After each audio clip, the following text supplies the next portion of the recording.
Depensa loob.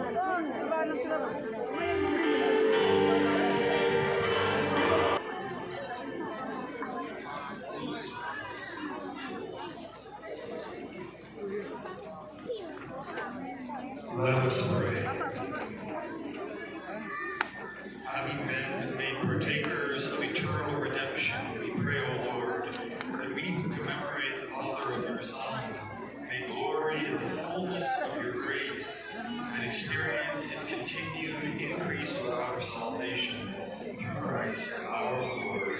Amen. Please be seated for the announcement of the Host Reverend Angelo J. Pierroni, Archbishop of Cassel.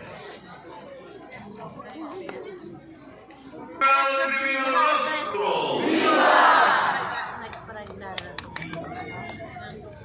Hindi ko nahilig siya.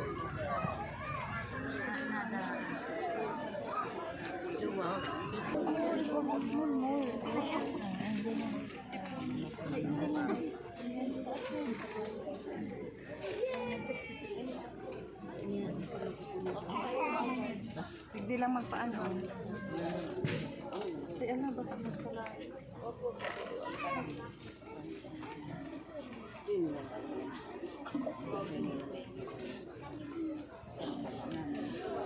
Bin, hindi ka na naman. O, pakaroon ko sa... The plenary indulgence will be restored upon us with fulfillment of necessary conditions.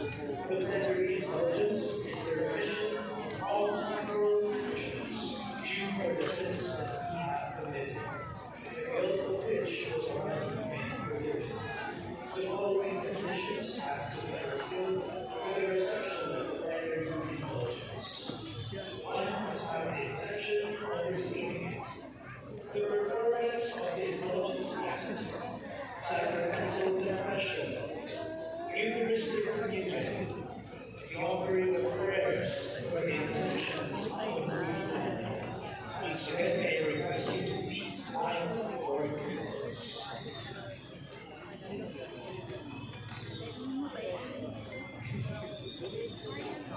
The Lord be with you. And with your spirit. Bow your head and pray for us, as you.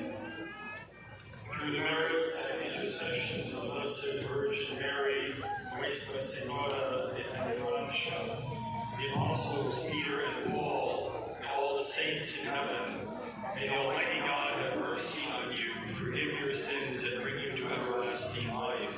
Amen.